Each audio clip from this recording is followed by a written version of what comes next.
comedian, real funny guy all the way from Canada. Ladies and gentlemen, please put your hands together for Levi MacDougall.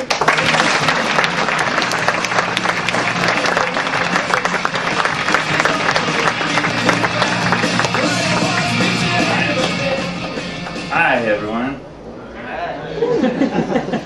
Thanks for having me in your nation here. It's to know everyone.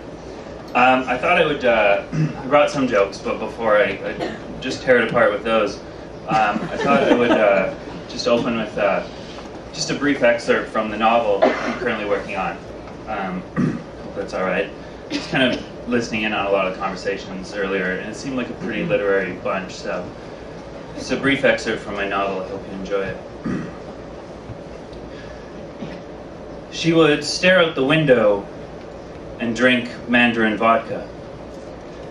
I would lie there on my stomach. She never touched me. It's just a brief excerpt. It's from my novel, The Bad Masseuse. Watch for it on iTunes. So here's something real. I had to start. Have you ever done something, you know, and afterwards think, man, what was the point of that? All right. God, we're not so different. The human condition. So I grew up in a small mining town just off the coast of. This isn't true, by the way. But yeah, I grew up in a mining town. It was fun. So I hope it's not too early to get sentimental here. But I feel like we've really made a connection. And God, you guys are really drawing me out of my shell. Oh, there we go. Ready? The first time that I did make love into a woman. I'm sorry. I didn't intend for that to come out so crudely. All right, reset. Let's redo that. Okay, new position. Here we go. But yeah, the first time that I did make love to a girl, it was actually very romantic. And I mention it because I understand a lot of people, their first time not so romantic. Maybe some people here. We can go around later, kind of one by one. Oh, perfect. But for me, my first time was very romantic. So what I had done is I put candles just kind of all across the dash. You know, beautiful. Kind of potpourri in the ashtray, and just kind of the softest smell of pine dangling from the mirror. And I guess if I did have to say one bad thing about it, it's that afterwards the melted wax kind of took a while to clean up.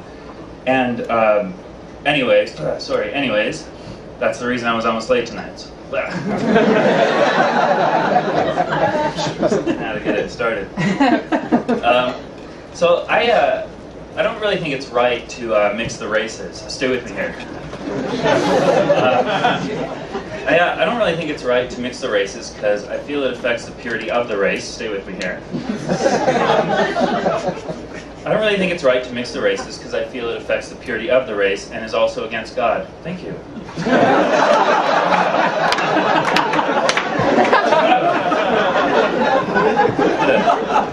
We're tolerant people. Okay, this is another kind of work in progress. This is the first part of an electronica song that I'm currently writing. Hope you enjoy it. So it kind of starts like, you know, like that kind of thing, and then it goes, 'cause it's a party so big that you can see it from space. And that's all I got. So it's called either Party So Big You Can See It From Space or Great Wall of China Party. Whoever's on sound, if I get more punchline on the monitor. It's been a good time. I think it's a really good idea to always just have like a kettle full of water sitting on top of the stove. Dramatic. Because then if someone happens to break into your house in the middle of the night, all you got to do, just make your way to the kitchen, Okay, turn the stove on so the kettle starts to heat up, and then just kind of distract the intruder, get them talking about something that interests them for a while, until the kettle, starts to boil and whistle, right? Because then that sound, that's going to distract the intruder. He's going to look towards the whistling kettle, and when he does that, you just punch him in the stomach and call the police. Or another thing you can do, same first steps, turn on the stove. Now when the kettle starts to whistle, when the intruder looks towards the whistling kettle, you punch him in the face, knock him out, and then just make yourself a cup of tea. Because that is a very intimidating thing for someone to wake up to. Just you, sitting above him, sipping on a cup of tea. And that will make you look very intimidating. So I usually bring a beer with me on stage. But I usually close on a joke, which I was going to do tonight, and then one of the comics that I kind of knew here had seen me do this one trick, and he's like, oh, you should do that trick here. And I was like, well, it's not really a joke. He's like, it'll be fine, people think it's cool. So it's like, okay. So this is kind of this party trick that I invented, and you should know I wasn't like a physics major or anything. I was just at a party, and I was like, oh, I think this will work, and then it did. And so now every time I go to a party, people are like, oh, do that trick, do that trick. And so another thing to keep in mind, it is not as difficult as it looks. So feel free to try it next time you're at a party. So I hope everyone can see this, and I apologize if anyone's seen this before. Okay, so this is called the beer unicorn. and it's not that hard, but you are probably going to be surprised by how quickly I have to snap my head up to create a seal. And now just keep in mind, I'm doing it with a full beer. That's all I've ever done it with, because I think it needs just the smallest amount of air, because I think it's the carbonation that locks it to your forehead. And so another thing, keep in mind, it does not last forever. Okay? It's like 3, maybe 4 minutes. So next time you're at a party, find kind of a quiet corner in the kitchen and put it on. And then you walk out into the party and you're like, hey everyone, the beer unicorn's in town. Anyone want to make a wish? Like that. I mean, you can come up with your own jokes, but just remember, around like the 3 or 4 minute mark, just kind of lower your head into your hand, and the beer will pop off, and it'll look like you planned it.